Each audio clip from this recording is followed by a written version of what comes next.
دي اكتر حاجه بتبقى في شكل ده.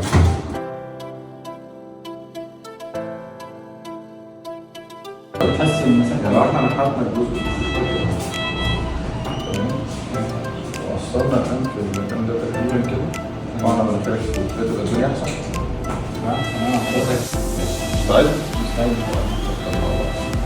واحدة من أصعب الحالات في تجميل الأنف زي ما احنا شايفين، لأن صديقنا بيعاني من ضيق في صمام الأنف الداخلي. المكان ده تحديدا بيحصل له كولابس أثناء التنفس.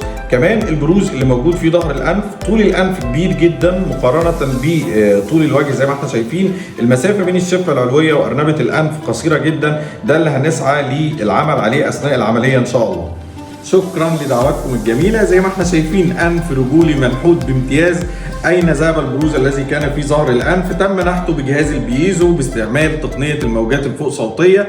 كمان عظام الأنف من أعلى تم نحتها. أهم ما في الحالة أن تم توسيع صمام الأنف الداخلي باستعمال غضاريف من الحاجز الأنفي، وتم إصلاح اعوجاج الحاجز الأنفي من الداخل بالمنظار. أرنبة الأنف اللي كان فيها سقوط أصبحت مدعمة، أصبحت مرفوعة، بتعكس نقطة النور كمان الساقط عليها.